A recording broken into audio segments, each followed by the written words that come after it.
This story is hilarious to me, and I absolutely had to show you. President Trump, on Tuesday, reiterated his call for both candidates to take a drug test ahead of the presidential debates this month, claiming without evidence, that Democratic nominee Joe Biden is on some kind of an enhancement. He's on some kind of an enhancement, in my opinion, Trump told Laura Ingraham on Fox News, and I say we should both. I should take a drug test, so should he. Because we don't want to have a situation where a guy's taking some kind of, it's like athletes. Ingraham asked, oh, so she said that. It's like athletes, Ingraham asked, seeking clarity on what Trump was alleging. No, I want to take one, Trump said. I'll take one, he'll take one. We should both take a drug test. The president built his claim around the idea that Biden had dramatically improved his debate performance before his one-on-one debate with Senator Bernie Sanders in March. Okay, yeah, listen, man. He's not wrong. He's not wrong. Biden did very well in that debate, and not in terms of the substance, because when you actually fact-checked him, he was just horrendous.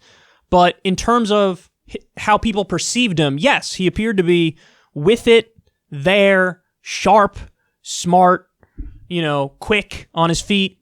And you go back and you look at, what was it, 2012 Joe Biden, when he debated Paul Ryan, Joe Biden ran circles around Paul Ryan. And Paul Ryan was the person who was viewed by the media and the establishment as like, oh, what an intellectual on the right. He's an Ayn Rand acolyte and he's so smart. He's a numbers man. Well, he's actually not that smart. And Joe Biden, old Scranton Joe Biden, ran circles around him and did a really good job. And I'm not kidding. Go back and watch that debate if you haven't. It's very interesting. You see a fully with it Joe Biden. So yeah, his debate with Bernie, he was good. And, I said it way before Trump said it. I said, yeah, I think he's on something. Now, I don't know exactly what Joe is on, but if I had to guess, some form of an upper like Adderall, or if his mental condition is really, really, really bad, he's on some sort of, antipsychotic or something like Seroquel, which will kind of bring him down to earth for a certain amount of time, or some other substance that I'm totally unaware of. So, but do I think he's on something? Yeah, I do.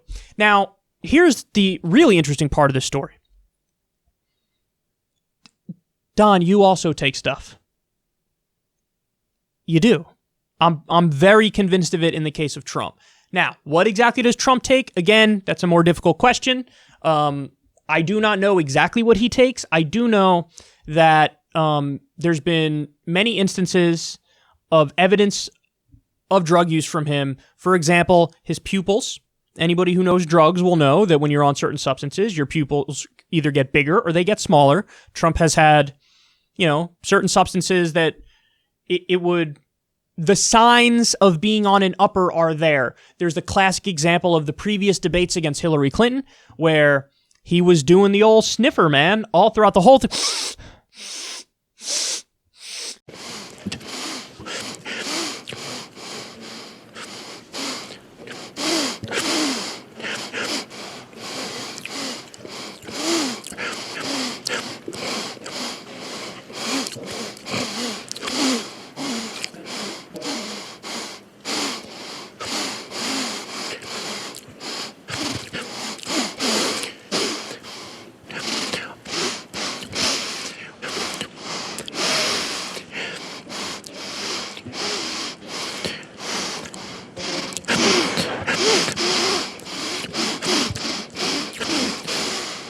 He was doing that throughout the whole debate. And anybody who's used Coke will tell you that's part of what happens if you're snorting Coke. If you're snorting anything, though, that would happen. So I don't know if it was Coke or not, but he was snorting like crazy. The other thing is, you look at examples of when he gave his CPAC speech, he was bouncing off the walls. He had so much energy, like double or triple the energy he would normally have. I'm totally off script right now. The Green New Deal, right?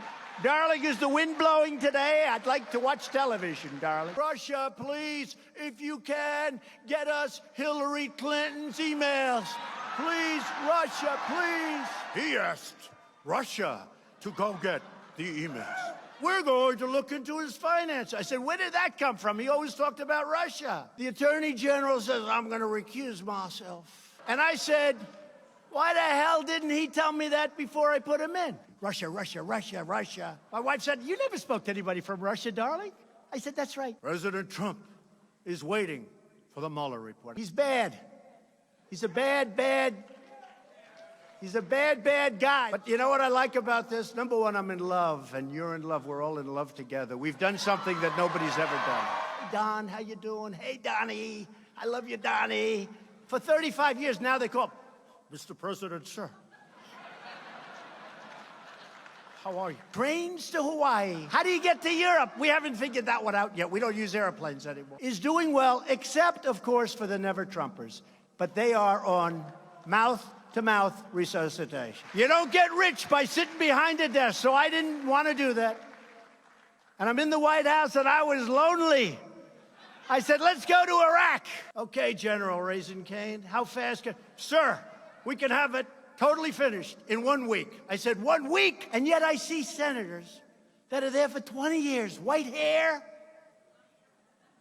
See, I don't have white hair.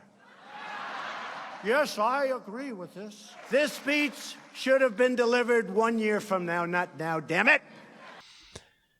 And you go look at the speech he gave at the UN, polar opposite, looks like he's coming down from being high previously, where he's like half asleep. I'll never forget, he couldn't get through the word sovereignty, he was so tired.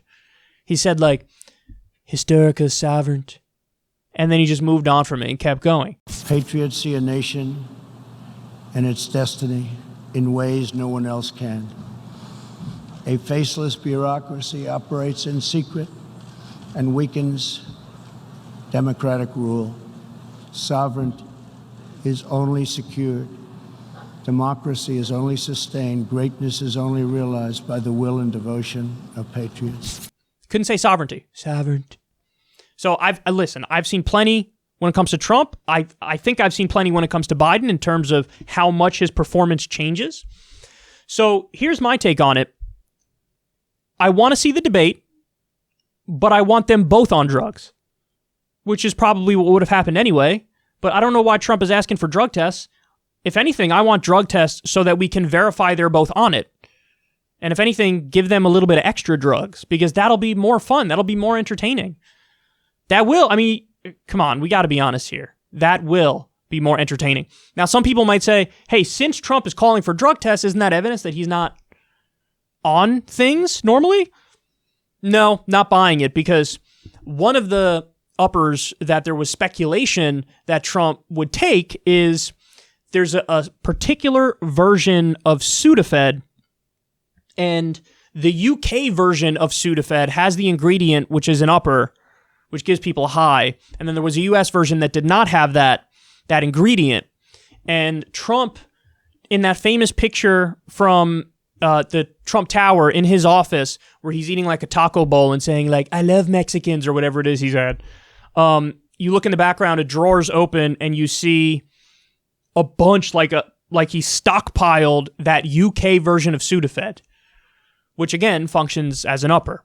So, but point is, if he's on that drug, if you do a drug test, they're not checking for whatever the hell the upper is in Sudafed, you know? So he probably thinks, oh, I could take a drug test and this drug won't show up in the results, because what? I'll just turn around and say, oh, I had a cold, I took some Sudafed. That's it. Even if he gets caught, he would say that, but he probably won't even get caught because that's not a drug that they're necessarily looking for. So he probably thinks, oh, I'll get away with it.